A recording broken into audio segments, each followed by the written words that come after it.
Bienvenidos a una nueva edición de Diálogo al Punto, un programa internacional que les ofrece información útil y también inspiración para la vida. Estamos en el estudio de la Iglesia Adventista Bella Vista, Mayagüez, Puerto Rico. Tenemos como invitada a la doctora Silvia Schimpf de Torreblanca, que es profesora de educación en la vecina Universidad Adventista de las Antillas, aquí en Puerto Rico, que se ha especializado en la enseñanza de la creación en nuestros centros educacionales. Bienvenida, doctora. Un gusto de saludarlo. Gracias por invitarme. Estamos muy contentos porque el tema que vamos a abordar va a interesar a muchos en nuestra audiencia, padres, directivos de educación, maestros y profesores. Y lo primero que queremos preguntarle es ¿qué le impulsó a usted a estudiar las ciencias y en particular la biología? Bueno, desde pequeña me crié en un ambiente de colegio, mis padres eran profesores, por eso supe que mi vocación era la enseñanza. Posteriormente decidí que era la enseñanza de las ciencias naturales. Habían pensado todos que iba a seguir por la música, sobre todo mi profesora de piano, pero creo que influyó en esa decisión, aunque nunca me había dicho nada. Mi papá era profesor de biología y me había enseñado a amar la naturaleza, a mirar los detalles, observar los seres vivos, y que al momento de decidir quise estudiar ciencias naturales. O sea, hice las dos carreras, la de música y las ciencias naturales, y lo he enseñado por más de 30 años y creo que es una combinación interesante el tener las ciencias con el arte. Desde tiempos clásicos se habla de la música de las esferas, así que esta combinación de ciencia y música suena muy lindo. Hay una melodía que seguramente algunos escuchan. Ahora, ¿qué factores la llevaron a usted a preocuparse en que los adolescentes y jóvenes cristianos entiendan bien la diferencia entre la creación, el paradigma de la creación que nos presenta la Biblia, y el cada vez más popular paradigma de la evolución naturalista? ¿Cómo se encaminó en esa dirección? Hacía años que enseñaba ya como profesora de biología en la secundaria, y al terminar el siglo y venir las reformas educativas que fueron en la mayoría de los países latinoamericanos, hubo una gran inclusión del tema de evolución. Y eso lo reflejaron los libros de textos. Y bueno, fue una alerta que despertó en algunos de nosotros, de los profesores, y esto se ha ido intensificando cada vez más. Es muy fuerte, y no solamente desde la biología, sino en todas las áreas del currículo, la inclusión de los conceptos de la evolución. Y se la da por sentado, de modo que esto nos preocupa a todos, los cristianos, los que estamos interesados o involucrados en la educación. Y usted también ha realizado investigaciones e encuestas en más de un país para ver cómo se enseñan los orígenes del universo y la vida. Háblenos un poco de las principales conclusiones a las que llega ese estudio que usted ha hecho. Bueno, trabajé primeramente con otros colegas en los estudiantes que asisten a las escuelas cristianas, en este caso las escuelas adventistas, a nivel secundario. Pero después, en mi tesis doctoral, trabajé con los profesores que enseñan a estos estudiantes. Qué bien. En la de los estudiantes hicimos primeramente en 17 escuelas adventistas la encuesta en Argentina. Luego lo repliqué, ayudada por mis estudiantes, en el sur de México. Eran 19 colegios, y otro estudiante lo ha hecho hace poco en el norte de México, otros 17 colegios. En total hay más de 2.000 estudiantes encuestados. Y encontramos, o sea, queríamos ver si la influencia de la escuela adventista era lo suficientemente fuerte para que los estudiantes, cuantos más años estaban estudiando, tuvieran los conceptos de los orígenes bien de acuerdo a la cosmovisión bíblica. Si había una influencia. Y encontramos que en muchos de los temas sí hay una influencia grande, pero que otros hay que trabajar más, como por ejemplo, de dónde provienen los seres vivos y cuánto hace que han sido formados. Esto de los millones de años está muy fuerte y ha creado un problema. Y también encontramos que si estaba la palabrita evolución, eran distintas las respuestas. Eso nos dio a pensar que ellos saben que la evolución no está del todo bien, pero si el mismo concepto se lo pregunta sin la palabra, lo responden diferente. O sea que ahí ha habido un problema de cambio conceptual que no se ha producido. O sea que hay una confusión. Sí. A pesar de que los chicos se críen en hogares adventistas, cristianos, a pesar de que asistan a una institución educativa cristiana, los conceptos no están del todo claros. Supongo que eso es un poco típico de la adolescencia, ¿verdad? En que uno todavía está aprendiendo. Pero explícanos a qué se debe esa confusión. Usted aludió al término evolución. ¿Qué pasa en la mente de estos adolescentes? Bueno, que los profesores enseñemos no quiere decir que se haya aprendido significativamente el concepto. A veces lo que más hemos visto es que hay una dualidad, que de acá para allí podemos decir, cuando estamos en la iglesia o haciendo el culto de la familia o estudiando cosas de la Biblia, hablamos de la creación. Y cuando estamos leyendo los textos de ciencias de las clases, oyendo un museo, mirando un video que me habla de la naturaleza, está lo otro de la evolución. Entonces, solamente que haya una intervención intencional, en este caso puede ser de parte del docente, de los padres, se va a hacer ese cambio conceptual y ese aprendizaje va a ser significativo. Y bueno, eso es lo que estamos nosotros tratando de apuntar para allí. Ahora, una pregunta ingenua.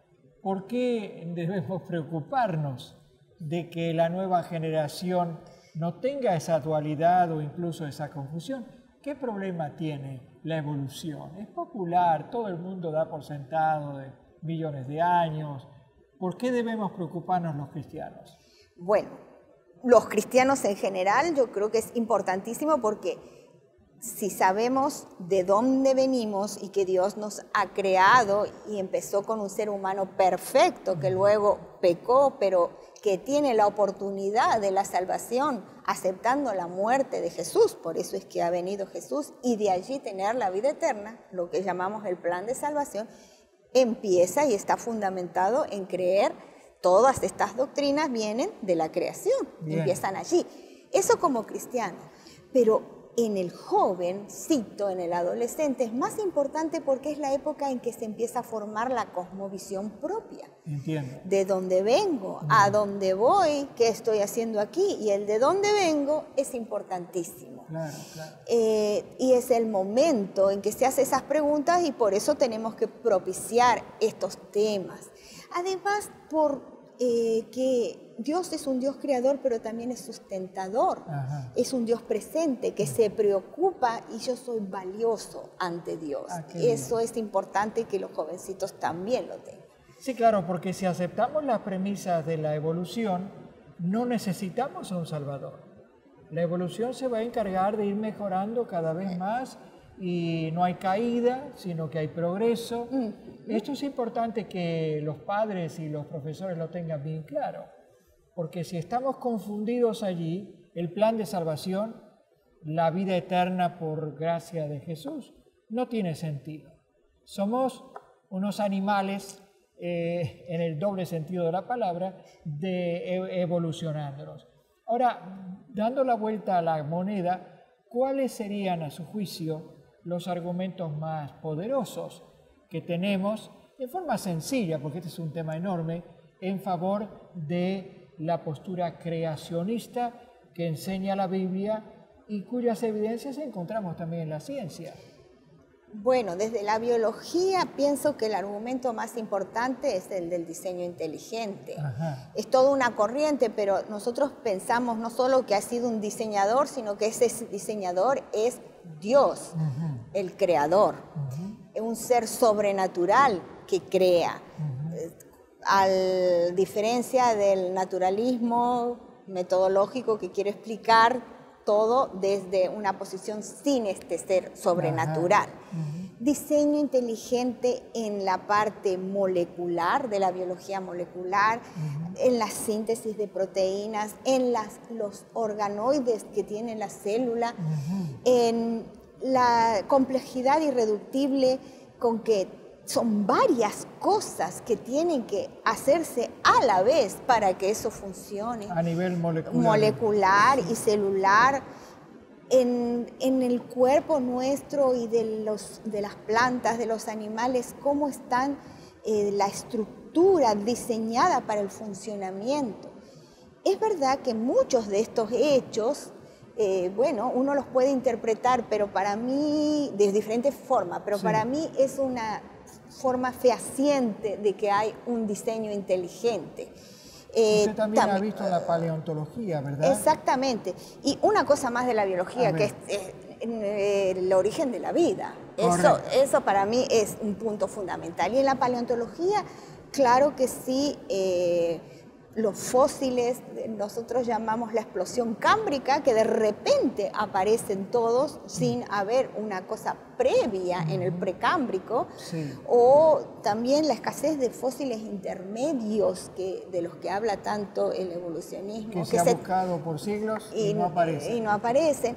O sea, son argumentos que pueden fundamentar científicos y tener nuestros jóvenes. Qué bien, qué bien.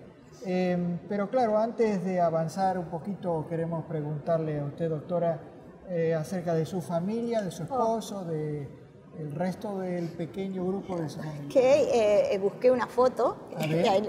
Allí está mi esposo, que es Jorge Torreblanca. Él es doctor en teología, es pastor y enseña en el Seminario Teológico Interamericano. Por eso estamos ahora acá en Puerto Rico. También nuestro hijo, Julián, y su esposa Natalia, ellos están en Argentina. Natalia es traductora y profesora de inglés, y Julián es contador y licenciado en administración, y trabajan en la Universidad Adventista, que está en Argentina. Bien. ¿Y dónde ha trabajado usted? ¿Hacía alusión a más de un país? Háblenos un poquito de su recorrida profesional. Bueno, junto a mi esposo hemos trabajado en Argentina, estuvimos en Buenos Aires, también enseñé en el sur, en la provincia de Río Negro, por 5 años. También enseñé en Entre Ríos, en la Universidad Adventista, que está en Entre Ríos, también por 5 años. Hemos estado en Bolivia, en la Universidad Adventista, que está cercana a Cochabamba. Estuvimos 5 años allí. 4 años estuvimos en el sur de México, en la Universidad de Lindavista, que está en Chiapas. Y bueno, ya van 4 y un poco más que estamos acá, en Puerto Rico, y en la Universidad Adventista de las Antillas, y en el CETAI, el Seminario Teológico. Qué bendición. Dios le ha permitido recorrer este país, este vasto continente, Argentina, Bolivia, México, Puerto Rico. Qué bonito. Y usted ha podido ver entonces todos esos contextos naturales que son típicos de cada una de esas regiones. Bien, el tema es grande. Vamos a hacer ahora un breve paréntesis para ahondarlo en la segunda mitad con la doctora Torreblanca. Y le pedimos a la audiencia que no se vaya, porque vamos a ahondar y a entender un poquito cómo abordar esta realidad que viven nuestros hijos y, en mi caso, nuestros nietos. No se vayan, que ya volvemos. Si usted desea vigorizar su mente y su vida cristiana, lo invitamos a visitar el portal de la editorial Adventus. Allí encontrará un rico menú de libros de autores adventistas sobre diversos temas. Los puede adquirir desde cualquier parte del mundo con una tarjeta de crédito. Visite hoy nuestro catálogo electrónico adventus21.com. Gracias amigos por seguir en sintonía con Diálogo al Punto y esta conversación que tenemos con la doctora Torreblanca acerca de su pasión porque los jóvenes cristianos adventistas tengan una concepción clara acerca de los orígenes del universo y de la vida desde una perspectiva bíblica, apoyada obviamente por las evidencias científicas que conocemos. Entonces, antes de abordar esa pregunta, ¿dónde cursó usted sus estudios avanzados después de la secundaria? Bueno, primeramente estudié en Argentina el profesorado de Ciencias Naturales, hice el profesorado universitario en Ciencias, mi maestría la hice en la Universidad de Southern y ahora en Puerto Rico, en la Universidad Interamericana, hice el doctorado en Educación. Y por supuesto busqué el tema que me interesaba, que era un tema educativo de la enseñanza del tema de los orígenes. Esta vez estaba enfocando a cómo se enseña a los profesores, indagando cuáles son los contenidos y las estrategias que usan los profesores de biología de la secundaria dentro de lo que son las instituciones educativas adventistas. Trabajé con los profesores de Argentina y con los de Puerto Rico. Y la idea era no solamente ser una parte primera que era descriptiva, sí, y cuán alineados estaban esos contenidos a la filosofía educativa que tiene sobre los orígenes la institución, sí, y lo que se llamaría la transposición didáctica, qué contenidos y cómo se enseñan. Pero también tuvo una parte explicativa, sí, en la que ya busqué diferentes factores que podían estar influyendo en eso, y dentro de varios que trabajé, como es la antigüedad docente, la preparación, el que salió que influía más es el factor de la autoeficacia del docente, o sea que él se siente capacitado para poder hacer esta tarea. Bien, eso es muy importante. Ahora, hay algunos padres que se preocupan cuando en la escuela secundaria empezamos a enseñar no solo el concepto de la creación y el diseño que Dios ha hecho, sino también el de la evolución. ¿Cómo le contestaría usted a quienes se preocupan de que no le enseñen a mis chicos evolución? ¿Qué les diría usted? Bueno, la filosofía de educación cristiana propone eso. La cosa es cómo se enseña eso. Y voy a leerlo textualmente para que este es lo que encontré en el sitio web, en este caso de Argentina, de la educación adventista. Sí. La red educacional adventista enseña el creacionismo y se basa en argumentos científicos y lógicos, más allá de las creencias religiosas y sin omitir la teoría evolucionista. Por ende, esta enseñanza se encuentra en armonía con las demandas jurisdiccionales. O sea, lo pide el Estado, pero acá nosotros enseñamos esto pensando en nuestros jóvenes. Y eso salió en la tesis. Los docentes, les pregunté cómo enseñaban y el 96% dijo que así, comparando las dos enfoques, pero lo interesante fue que ellos pusieron al estudiante, no es porque me lo obliga el Estado, sino para que el estudiante pueda crecer y tener tomar una decisión informada, bien, que pueda tener habilidades de pensamiento crítico, de que para este mundo tan diverso, cuando va a la universidad, él tenga los argumentos valiosos. Claro, aquí el tema clave, cómo pensar críticamente y cómo pensar cristianamente. Porque es importante porque va a aparecer algo después en los estudios avanzados, en la vida, ¿verdad?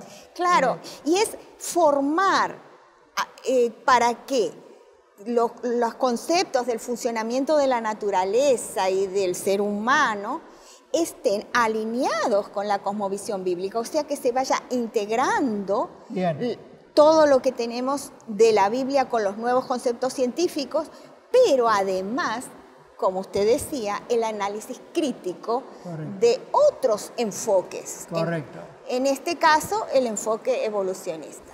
Bien, a mí me parece muy importante que mis nietos y mis nietas conozcan esos argumentos y estén preparados para arguir con aquellos que los defienden. De ahí el pensamiento crítico al que usted decía.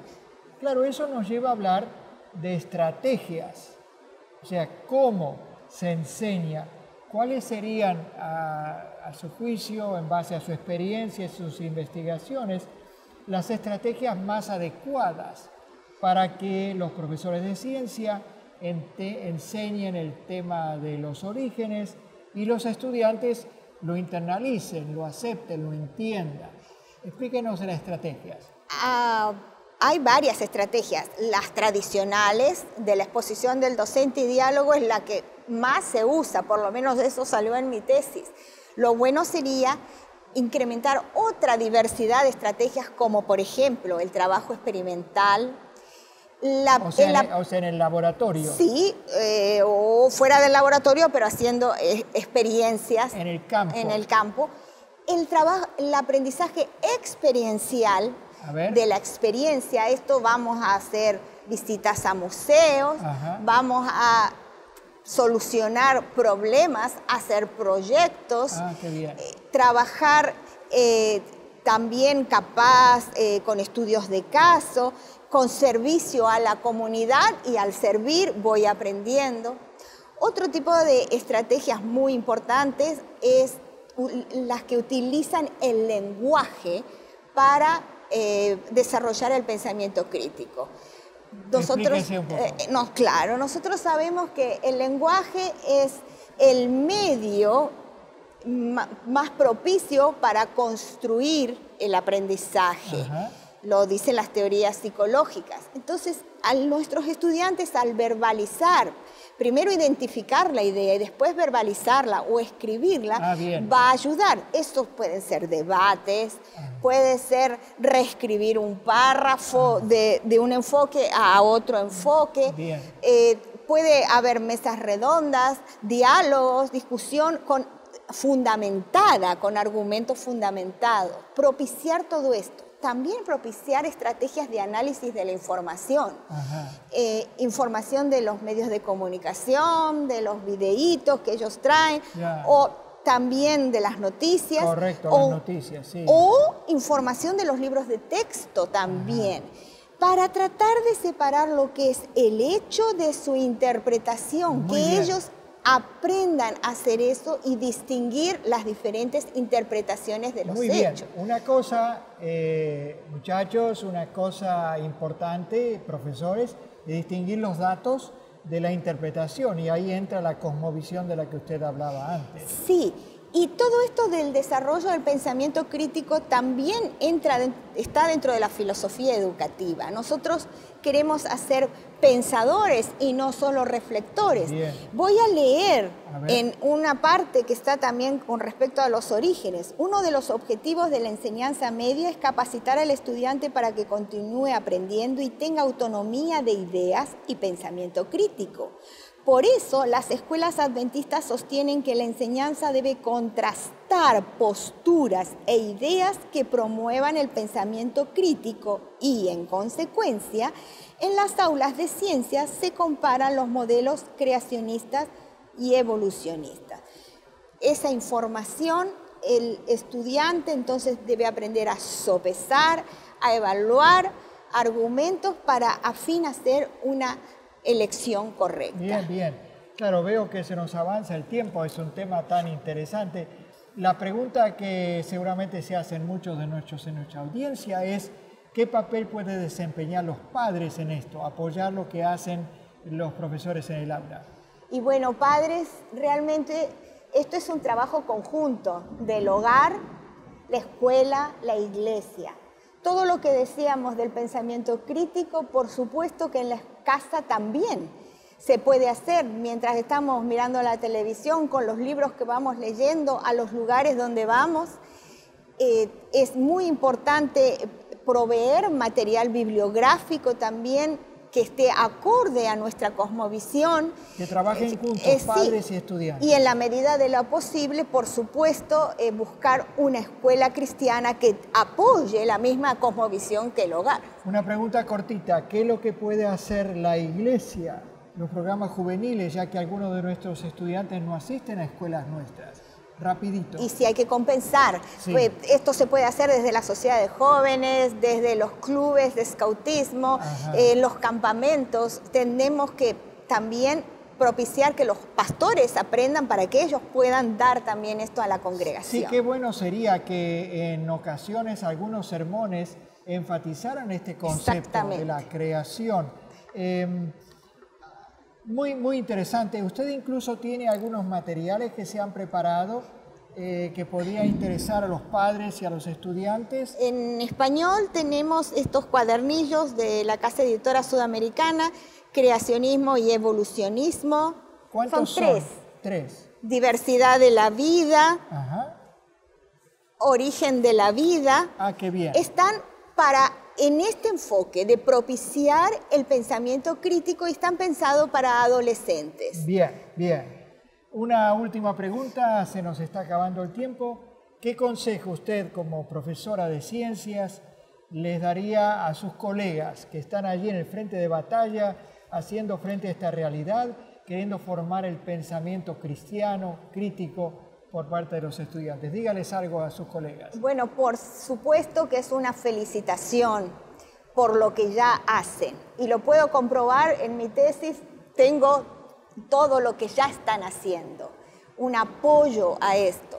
Y también un desafío, porque realmente este tema de los orígenes es una puerta abierta a la creatividad y un camino largo que todavía tenemos bastante por recorrer como docentes. Es un desafío.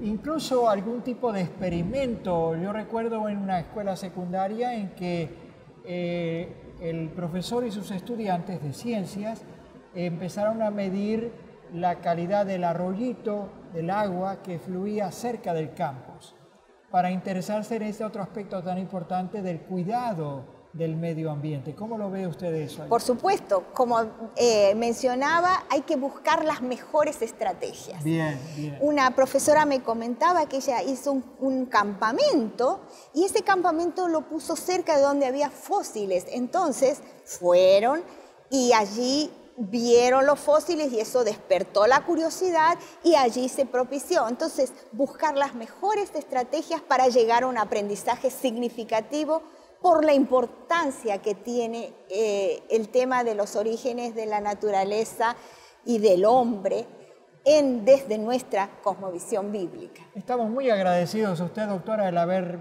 dado esta visión panorámica del desafío y también las respuestas que como iglesia, como profesores y como padres podemos dar. Que el Señor la siga bendiciendo. Gracias. Es un ministerio muy importante y no se olvide de la música también, la música de las esferas, porque usted sigue acompañando, dirigiendo coros. ¡Qué bien, qué bien! Entonces, a nuestra audiencia le decimos que el mundo necesita más cristianos, cristianos fieles, cristianos bondadosos, cristianos íntegros, que todos seamos embajadores de la verdad en el lugar en que el Señor nos ha colocado. Bendiciones y hasta la próxima entrevista con gente tan interesante y tan conocedora como la doctora Torreblanca. Hasta la próxima edición de Diálogo al Punto.